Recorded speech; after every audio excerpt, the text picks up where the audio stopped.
Hey everyone. I hope everyone's doing well today, tonight, and whatever it is you're joining me. I'm here breaking in another new sketchbook. This is a mixed media sketchbook, and I've been putting it through its tests to see if it would hold water and different media. I've got a couple of new sketchbooks lately because I finished some of my other ones, and I thought I'd try out some heavier paper because I like to use watercolor and gouache, and I'd like to incorporate more ink and possibly some watercolor markers and acrylic. So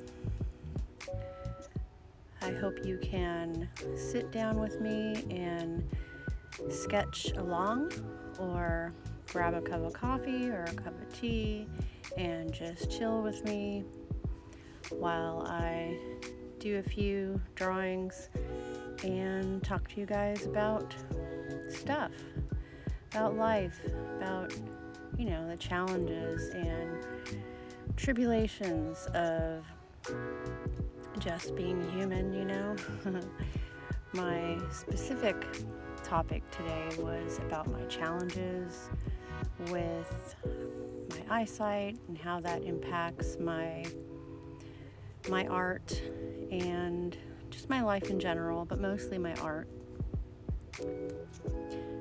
I'm using in this first drawing a woodless charcoal pencil, and it is from a super cheap brand, the Royal and Langnickel brand.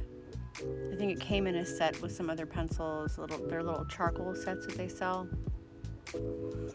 And what I like about the less expensive type of charcoals is they're harder, they're not as messy, and they kind of act more like a pencil.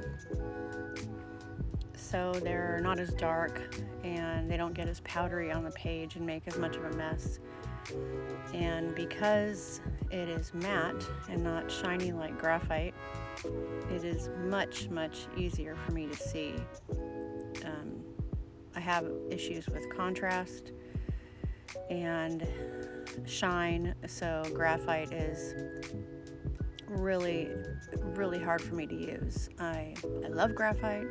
I still try to use it, but I find myself straining and getting like a serious headache when I'm trying to use it. Having said that, I do use graphite in this next sketch, but it is a water-soluble graphite, so it gets really dark when you add water to it, and you'll see. But yeah, my eyesight is rapidly diminishing, and the way it impacts my art is I have to really embrace the whole drawing loosely, incorporating mistakes, not holding to that precise standard that I used to when I could see really good. And I have had a diagnosis of progressive blindness since I was 10 years old, but it didn't really impact me to the point where I'm at now, obviously, for many years. So I would say probably the last 7 or 8 years has been a lot of deterioration. So ironically, that's when I decided to get back into art. And I guess just knowing that you're going to lose something and not have it anymore makes it more precious. So I've decided to return to art, even though I had been an artist for most of my life, and that was what I would say was my default skill or interest since a young child, but I never really took it seriously and didn't want to pursue it in any way. So I did other things. I was a hairdresser and a makeup artist for over 20 years, and that is an art form in itself. I loved the whole aspect of that industry. Everything about it was just fun and exciting and creative, and the interactions with people socially and making them feel good about themselves was just it was a wonderful career. And when I stopped working, it was about 10 or 20 years sooner than I expected to stop working. So I decided to explore vocational rehabilitation through an agency called the Commission for the Blind, just to try to figure out what I could still do. And during that time, I also dusted off some old art supplies from college and also wanted to see what I could still do in regards to art. And it helped me de-stress, and it was a bit of therapy for me, although I really didn't think I was going to be able to do it. But lo and behold, I was still able to do a little bit of something. So I hopped on YouTube and got more inspired by some artists that just had a really nice style that I was inspired by. There's the style that I kind of gravitate toward is the illustrative comic book type style / pop art, and a little bit of the loose, sketchy type. I don't know. I kind of have a mix of things going on here, as you can tell, but female portraits are my main subject matter. And although I can do landscapes and animals and flowers and things like that, the things that I like to draw most are faces. And that might have something to do with the fact that I don't see faces very well anymore. And if I want to see them, then a white page and a dark pencil or pen will bring them to life for me. If I'm looking at someone in real life, the lighting has to be pretty intense and natural light usually, and the light has to be on them and shining nowhere else for me to really see their face. And even then, the detail is not there. So that makes it a little bit challenging in social situations. But if I take pictures of things, of people, and I zoom into them and examine them on my phone, I can get a much better, much more accurate idea of what someone looks like. So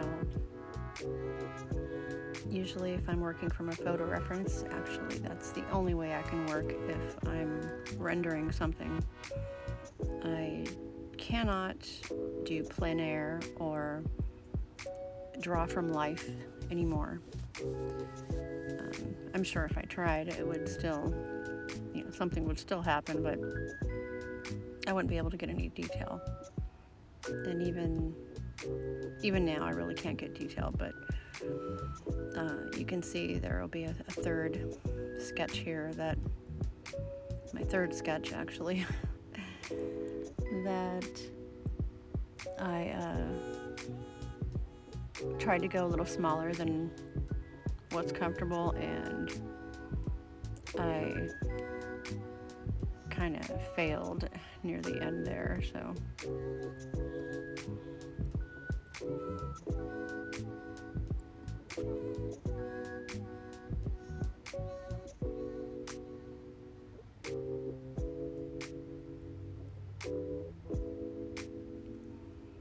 yeah, this is the water-soluble graphite, and this is the Faber Castel set. I think there's like 6 in this set, and this is the 8B, so like the darkest one in the set.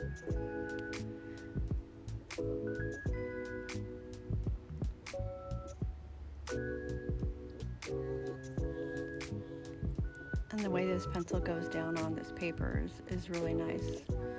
The paper has kind of a slightly vellum-y texture to it, so things just appear really soft on it. And usually how I gauge what things look like too, or there are a lot of comparisons. So different papers that I've written on or drawn on, if I've compared them, how they feel, and how dark or light they are on the different papers, then it gives me way better it just kind of helps me see it better. I don't know if that makes any sense. Really, my eye problem doesn't make any sense, really. If you were to see through my eyes and then see what I'm doing on this paper, none of it makes sense. So I really, I'm trying to understand it every day, and I don't, but I figured instead of assuming that because my eyesight is challenging and the numbers are scary, for many years I just made the assumption that I can't do art anymore, at least the type of art I wanted to do. So I think it's when we ask ourselves those questions, those open-ended questions, that get us out of those stuck corners we find ourselves in. If you ask yourself in a curious manner, what can you still do at the end of the day when you don't feel like you've done anything or your back's against a wall, then it opens up this curiosity, and you'll find you have more options than you thought.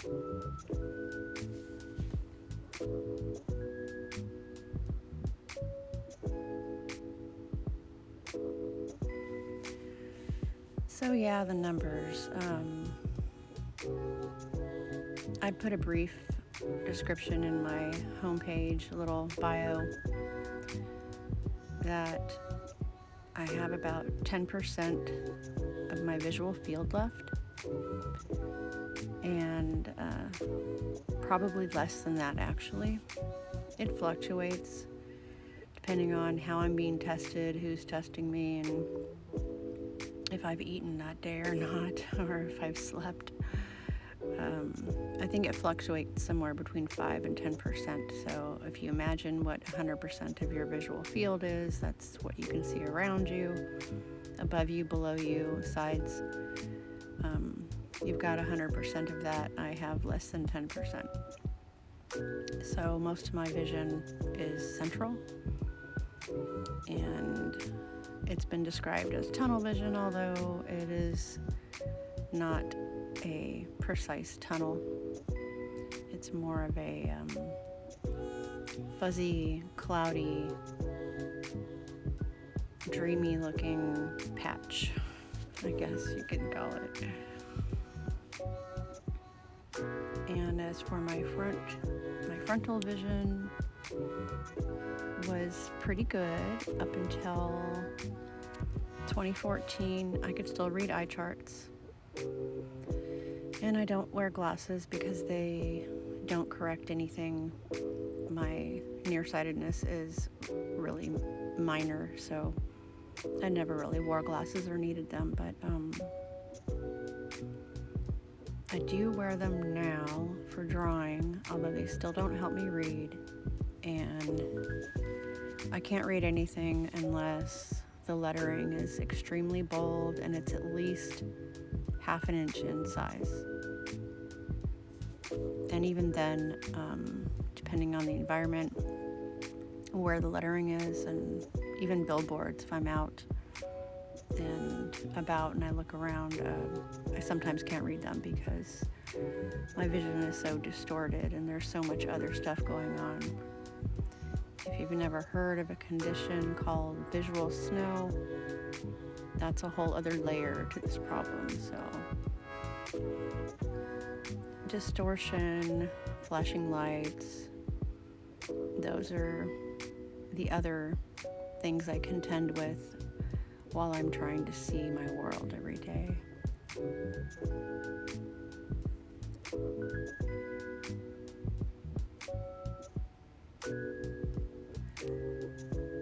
So this third drawing is in pastel pencil.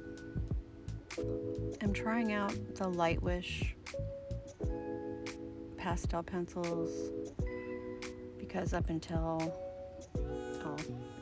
now, this is the only brands that I've been able to use that are any good are Derwent and Faber Castel.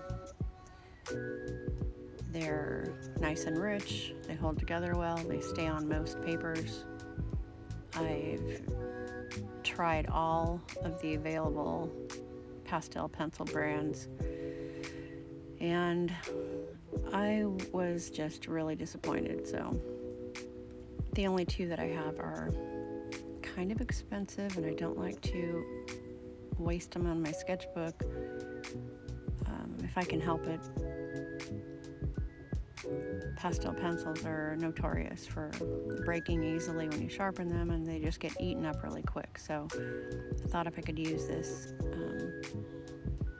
less expensive brand and it was of a similar quality, that'd be a nice way to still be able to use them and not worry about that. So I love colored pencils, but they have that shininess thing going on too, so I usually just relegate those to finished work on watercolor paintings and smaller drawings.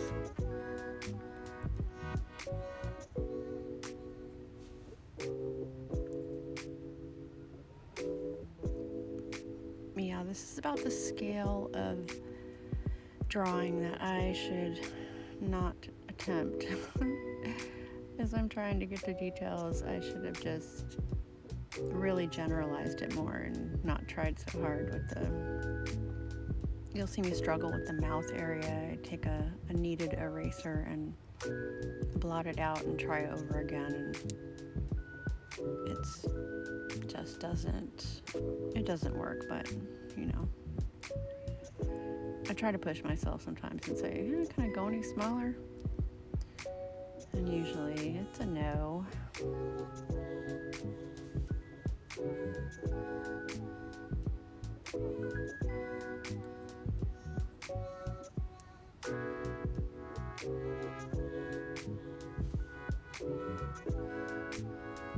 So far, I think I like these little pastel pencils okay. The range is really muted. There's no bright colors in this set, which is fine. I'm just doing portraits mostly, so that's totally okay. But I found it kind of weird that there was like one blue, one violet, and one true green. All the rest were versions of brown and gray, and the yellows, reds, and oranges were all super muted too, but again, that's totally okay because I kind of like those colors for portraits anyway. So in case you're wondering about color, I do not see it very well at all, so I have to have everything put in order, and I try to buy brands that have the color names labeled on them, and I can take a magnifier or use my phone to take a picture of that and read it and arrange them in the proper order so that they're I can memorize where they're all at.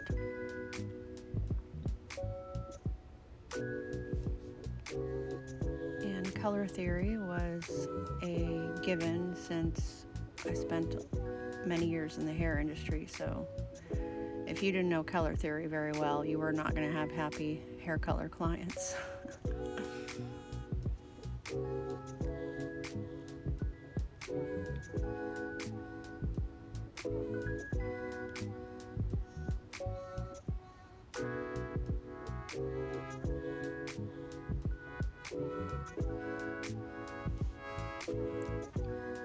So this last drawing is also in pastel pencil, and I'm trying out the violet. I wanted to see how dark or light it was. It's kind of a mid-range.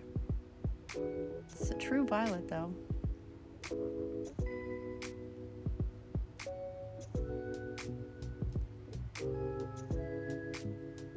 And I'm still working out the technical difficulties and the learning curve of the technology, since I have to use adaptive tech, which means that means I'm using a reader, and I have to voice text everything in if I'm emailing, sending messages, or searching. So when I'm editing or doing anything related to video, filming, things like that, I'm coming up against things that I have to figure out that I never had to do before. So while I was filming this video, my storage got full and my alert came on, and so it cut the video off. But yeah, so it's gonna end abruptly, and I will put all the products that I used, including the sketchbook, in my description. And I will continue to use this book. I really like the paper, and I'll take you guys along for another sketchbook tour and sketch and chat. I like those videos, so I'm hoping you guys like them.